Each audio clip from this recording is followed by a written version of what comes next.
తదుపరి మన ముందుకు వస్తోంది district forest officer, forest department. Great green wall వాతావరణ మార్పులను తట్టుకునే సామర్థ్యం కలిగిన ఆంధ్రప్రదేశ్ నిర్మించడం లక్ష్యంగా చేపట్టిన ప్రతిష్టాత్మక కార్యక్రమం great green wall.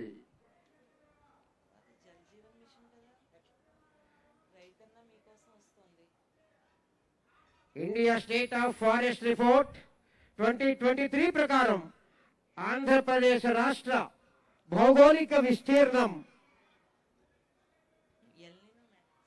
Record forest area, green wash పరిధిలో అటవీ కవర్, ఆంధ్ర రాష్ట్ర గ్రీన్ కవర్ ను 37% పెంచడం, తదుపరి 2047 నాటికి 50% గ్రీన్ కవర్ సాధించే దిశగా ముందుకు సాగుతోంది great green wall of Andhra Pradesh.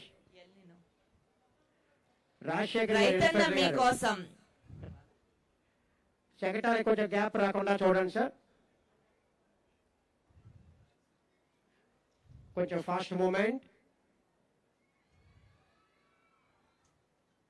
Independence day celebrations 2026 లో భాగంగా ప్రగతి రథాల సంక్షేమ కార్యక్రమాలు, ప్రగతి రథాల ద్వారా ప్రదర్శన. ఖరీఫ్ 2026లో నెలకొన్న ఎల్ నినో పరిస్థితులు ఎదుర్కొని రైతులకు అండగా నిలిచేందుకు ఆంధ్రప్రదేశ్ ప్రభుత్వం రైతన్న మీకోసం ఎల్ నినో ప్రభావ నివారణ కార్యాచరణ ప్రణాళికను అమలు చేస్తోంది. ఈ కార్యక్రమం 2026 ఆగస్టు 7వ తేదీ నుండి ఖరీఫ్ సీజన్ మొత్తం రాష్ట్రంలోని అన్ని రైతు సేవా కేంద్రాల స్థాయిలో నిర్వహించబడుతోంది. వ్యవసాయ ఉద్యానవన శాఖల ఆధ్వర్యంలో నిర్వహిస్తున్న ప్రదర్శన శకటం ద్వారా రైతన్న మీకోసం కార్యక్రమం ఎల్ నినో నివారణ చర్యల్లో భాగంగా పంటల బీమా, పిఎండిఎస్ విధానం, సీడ్ పెట్టింగ్ ప్రయోజనాలపై రైతులకు విస్తృత అవగాహన కల్పిస్తోంది. Project Hanuman healing and nurturing units for monitoring, aid and nursing of wildlife. ప్రతి ప్రాణికి రక్షణ, ప్రతి జీవికి భద్రత. ప్రకృతితో కలిసి అడుగులు వేస్తేనే భవిష్యత్తు భద్రం. ఇప్పుడే మనకి వారి సందేశం ద్వారా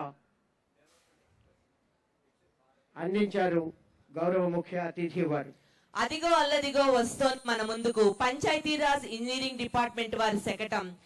గిరిజనుల అభివృద్ధి ధ్యేయంగా భావించి ఆంధ్ర రాష్ట్రం అడవి తల్లి బాట అనే నినాదంతో గిరిజన ప్రాంతాల్లో పండుగ వాతావరణం తీసుకొని వచ్చింది. ఆంధ్రప్రదేశ్ లో మారుమూల గిరిజన గ్రామాలకు రోడ్డు సౌకర్యం కల్పించడమే లక్ష్యంగా మన రాష్ట్ర ముఖ్యమంత్రి వర్యులు శ్రీ నారా చంద్రబాబు నాయుడు గారు మరియు డిప్యూటీ సీఎం శ్రీ పవన్ కళ్యాణ్ గారు అడవి తల్లి బాట కార్యక్రమానికి శ్రీకారం చుట్టారు. తదుపరి స్వచ్ఛ రథం, చెత్త నుంచి సంపద. రాష్ట్ర వ్యాప్తంగా 660 మండలాల్లో స్వచ్ఛ రథాలు అందుబాటులోకి వచ్చాయి. కోట్ల విలువైన వ్యర్థాల సేకరణ. జూలై 2025లో స్వచ్ఛ రథం కార్యక్రమాన్ని పైలట్ ప్రాజెక్టుగా ప్రారంభించి సక్సెస్ అయినటువంటి విజయం స్వచ్ఛ రథం. అదిగో డిజిటల్ భారత్, డిజిటల్ ఆంధ్రప్రదేశ్ నిర్మాణంలో భాగస్వాములుగా నిలుస్తున్న కాకినాడ జిల్లా ప్రభుత్వ పాఠశాలలు. కాకినాడ జిల్లా విద్యాశాఖ సమగ్ర శిక్ష ఆధ్వర్యంలో ప్రభుత్వ పాఠశాలలను ఆధునిక సాంకేతిక పరిజ్ఞానంతో తీర్చిదిద్దుతూ విద్యార్థులే రేపటి ఆవిష్కర్తలు అనే లక్ష్యంతో ముందుకు సాగుతోంది. 34 పిఎంశ్రీ పాఠశాలల్లో ఆధునిక సైన్స్ ల్యాబ్లు ఏర్పాటు చేసి ప్రయోగాల ద్వారా విద్యార్థులకు శాస్త్రీయ అభ్యసనాన్ని అందిస్తున్నారు. ఇదిగో ఈ బాల శాస్త్రవేత్త లేత చేతుల్లో రూపుదిద్దుకున్న ఒక రోబో గౌరవనీయులైన ఉప ముఖ్యమంత్రి వర్యులు శ్రీ పవన్ కళ్యాణ్ గారి ముందుకు వచ్చి సెల్యూట్ చేస్తోంది. ఇది కేవలం ఒక రోబో కాదు, మన ప్రభుత్వ పాఠశాలల్లో పుట్టుకొస్తున్న శాస్త్రీయ ఆలోచనకు, సృజనాత్మకతకు, నూతన ఆవిష్కరణలకు ప్రతీక.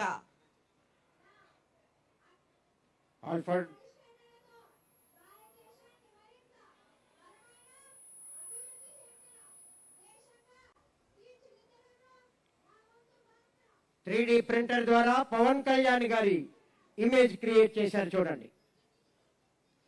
పిఠాపురం నియోజకవర్గంలోని ఉన్నత పాఠశాలలకు సైన్స్ ల్యాబ్లు, క్రీడా సామాగ్రి అందించడంతో పాటు గొల్లప్రోలు బాయ్స్ హై స్కూల్లో సైన్స్ ల్యాబ్ ని ఏర్పాటు చేసి ప్రారంభించిన ఉప ముఖ్యమంత్రి శ్రీ పవన్